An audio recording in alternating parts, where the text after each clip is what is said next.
Regular programming will not be seen at this time, so we may bring you the Mad Magazine TV special.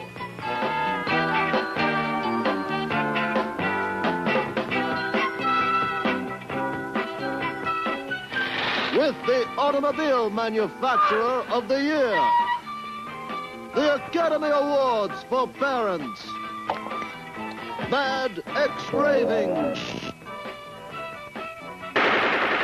The Odd Father, a peek behind the scenes at a hospital, and the kind of garbage you've learned to expect from Mad's usual gang of idiots. The Mad Magazine TV special is brought to you by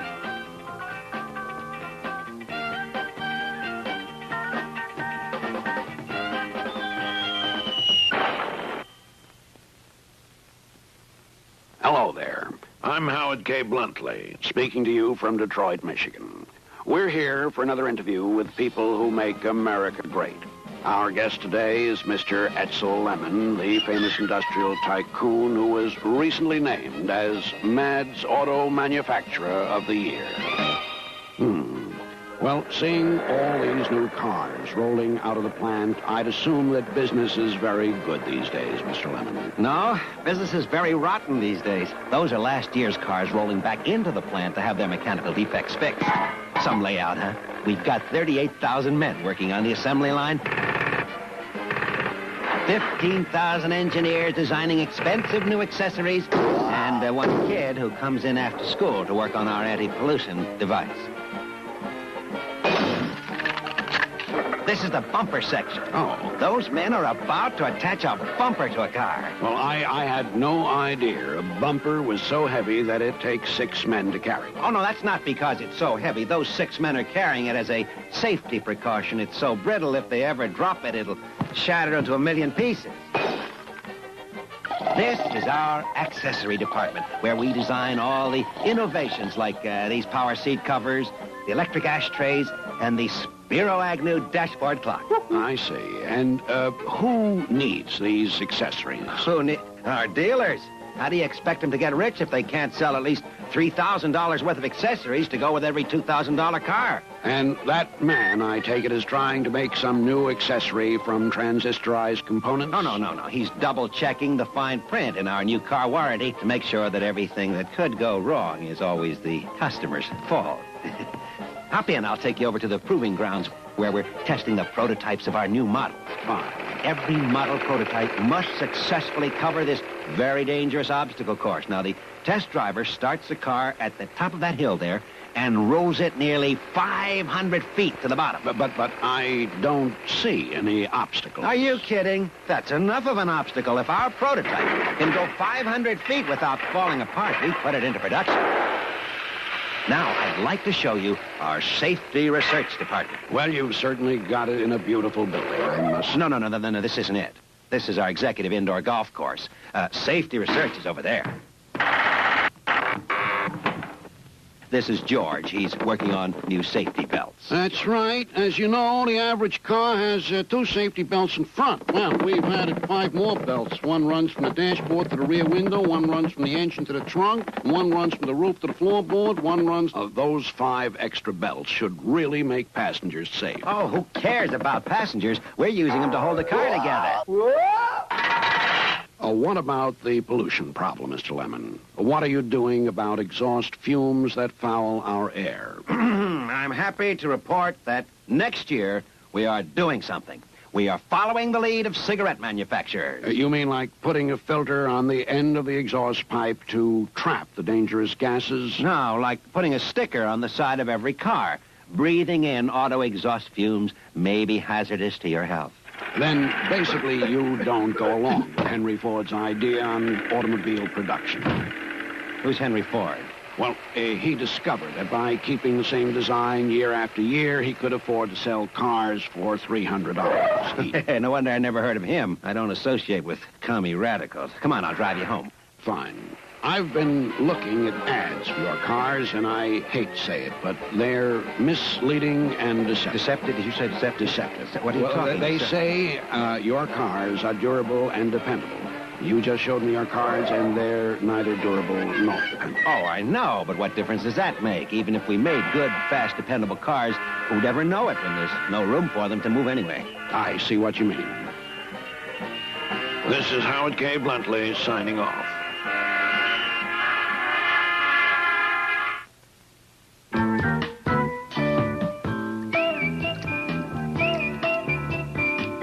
Okay, Mama's little snookum starling, sweetie, honey, baby. Bappy time is over. Time to get dry and ready for Betty Boy. First, we take out the little rubber dolly. Honestly, Edna, don't you think you're spoiling that duck a little?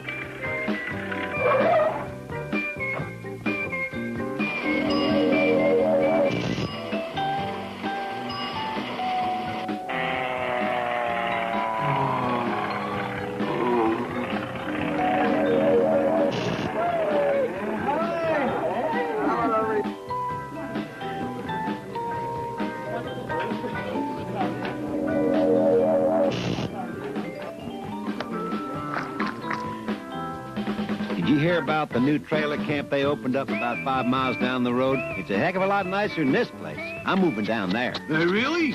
I'm going too. So much. Wait.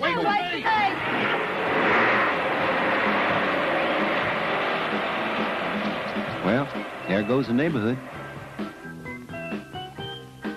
Good Lord. Ooh, this man's been run over by a steamroller. Get him to the hospital, quick.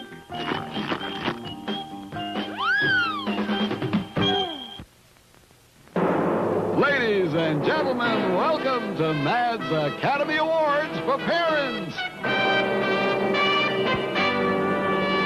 Here in this overstuffed, garishly decorated living room, Mr. and Mrs. Wilbur Nazel, overlooking their other 3.5 uncomfortable rooms, we have gathered to honor those people whose acting performances best illustrate the time-honored and traditional concepts of parenthood. Now, the winner will receive this lovely 14-carat solid gold-plated statuette, the Mommy. And now, on with the show!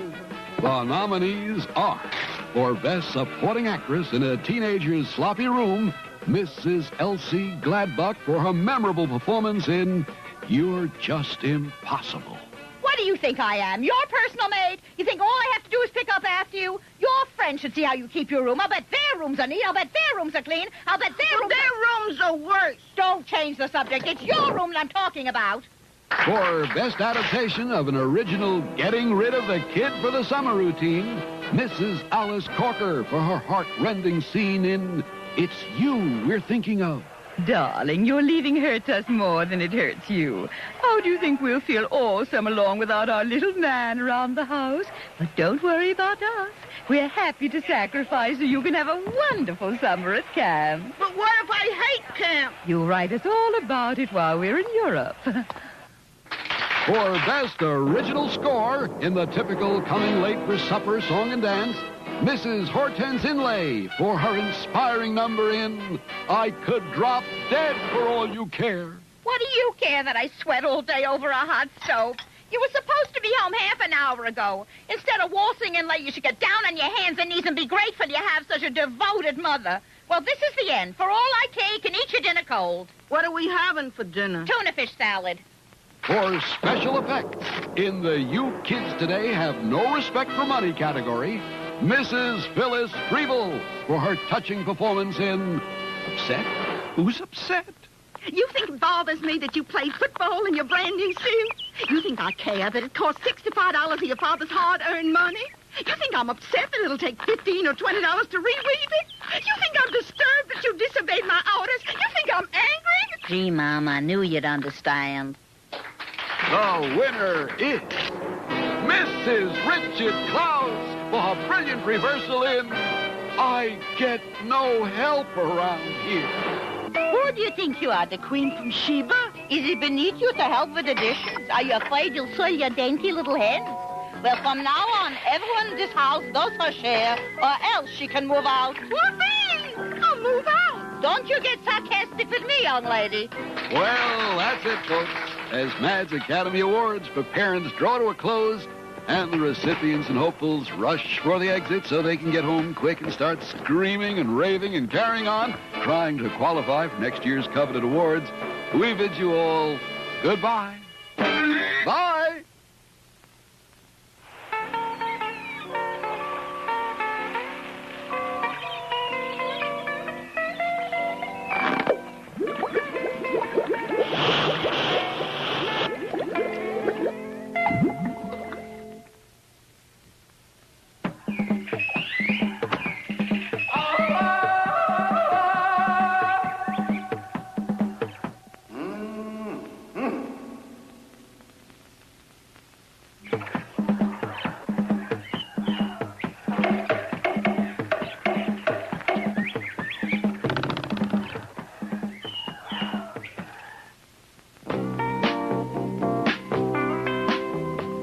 Been a nurse in that room for 2 weeks. How come they're all rushing in now?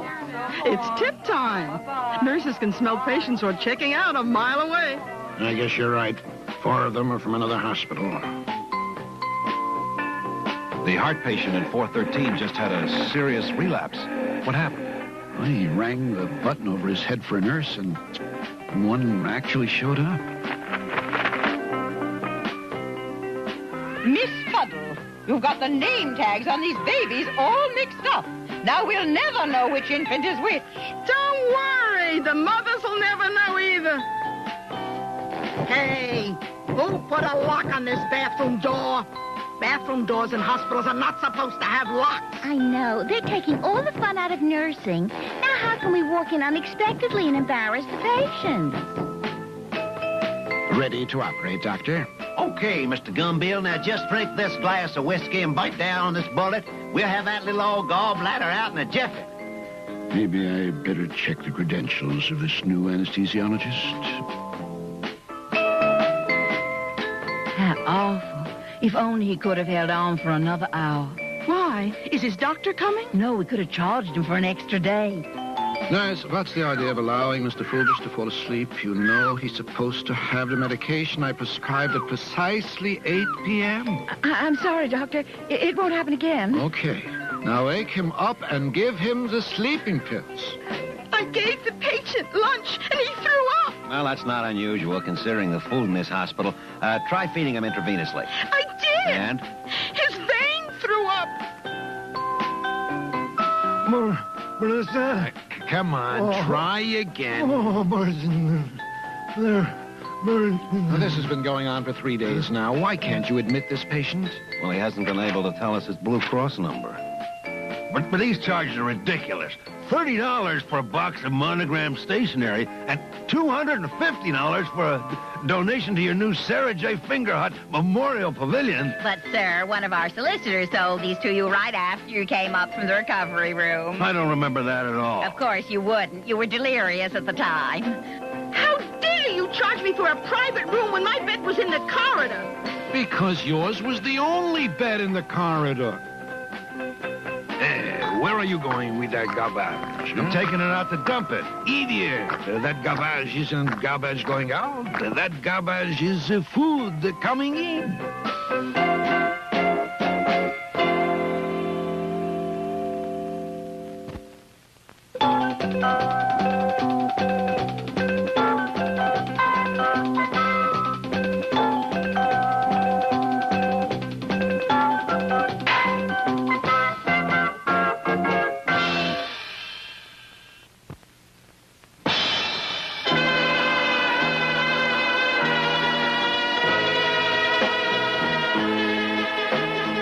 I propose to toast to Don Vito Minestrone, the biggest syndicate leader in the country. Hey, you. I'm with the Syndicate Anti-Defamation League. Don't you know you're not supposed to use the word syndicate in this picture? Oh, sorry. How about a toast to Don Vito Minestrone, the biggest racketeer and murderer in the country? That's better. What a fantastic makeup job. How do they ever get him to look so old? I can't believe it's really Marlo Brandon.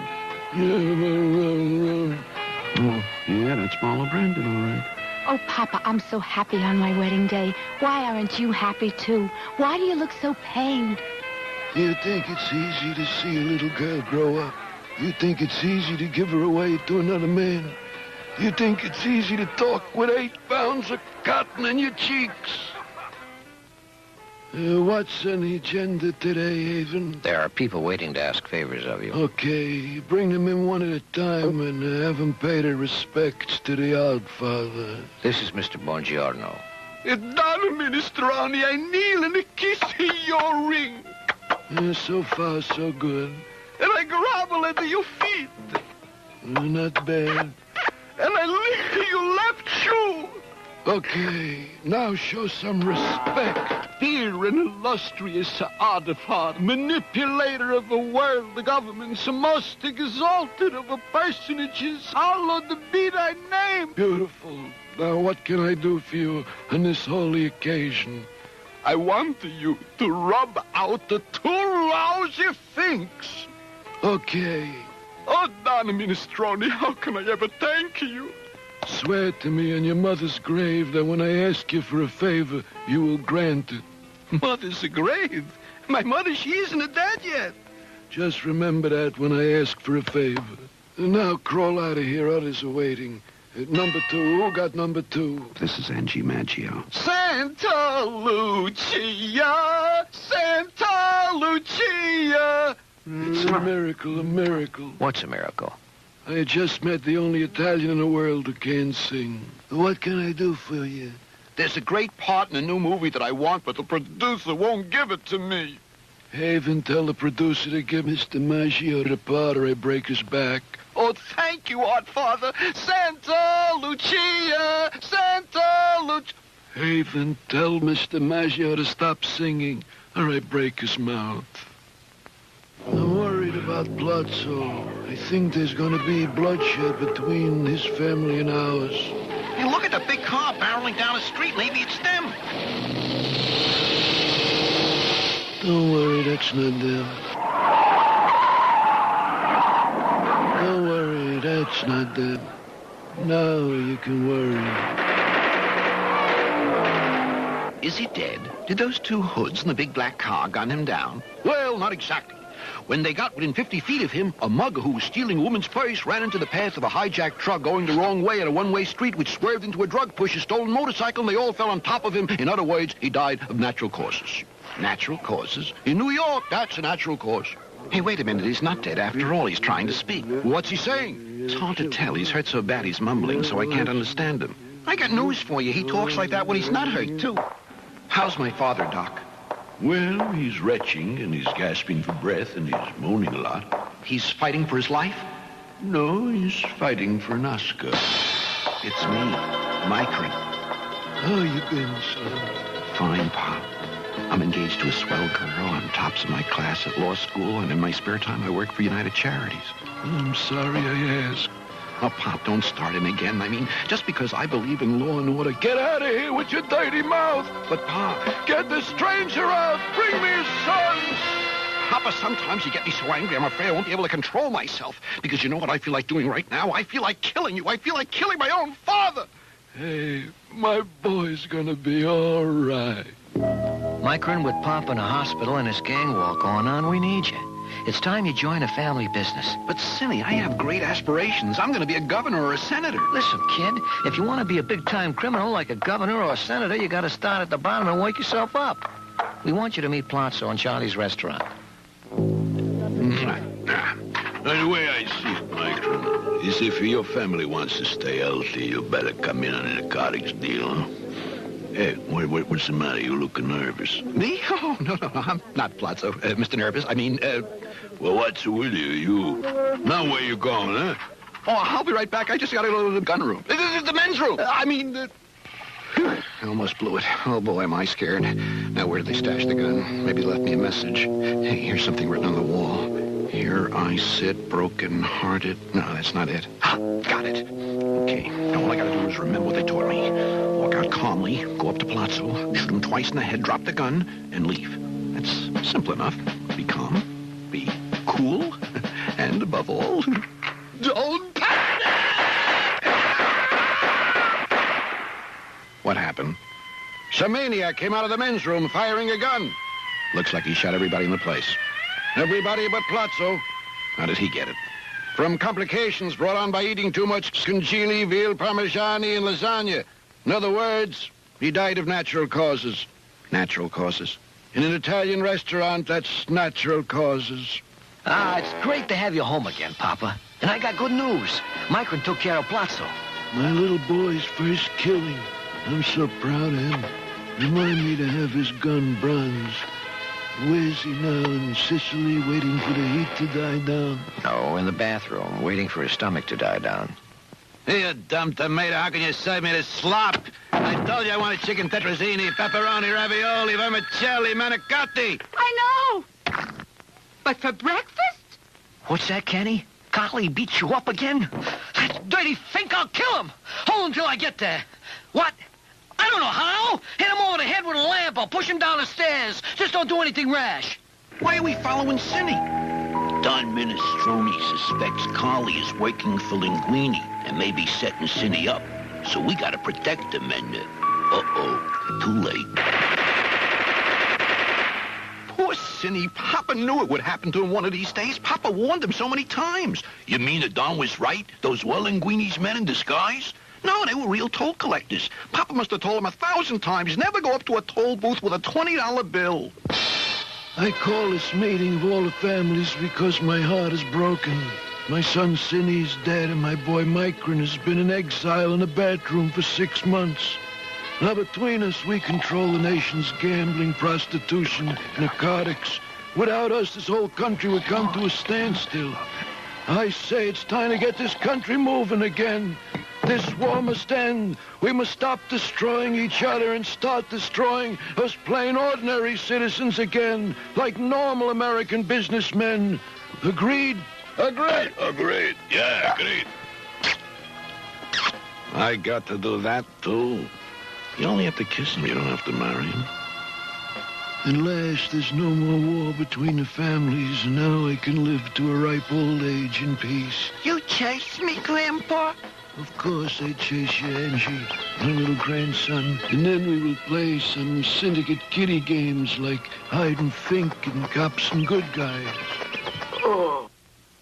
The odd father is dead. He suffered a heart attack chasing little Angie. He was a kind man, a gentle soul, a good-hearted person and a decent human being. Did he say any last words before he died? Yeah, he wants someone to lean on the kid. Boys, with Don Minestrone dead, I'm taking over as head of all the families. Not so fast, Linguini. It's Micron Minestrone is back from the bathroom. He's beginning to act like the odd father. Now, let's get things straight. I'm in charge here. He's beginning to look like the odd father. And from now on, what I say goes. Do I make myself clear? He's even beginning to sound like the odd father. And I got plans, big plans. We're gonna make millions. He is the odd father. Now, here's what we're gonna do. We're going legit. We're going into show business. We're gonna make a movie about us. Can't you just see it now?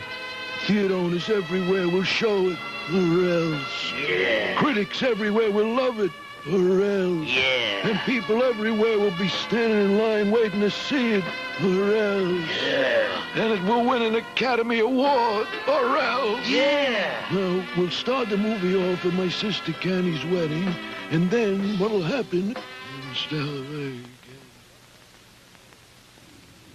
The Mad Magazine TV special has been brought to you by...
collection of trash cannot in any way, shape, or form be interpreted as constructive programming.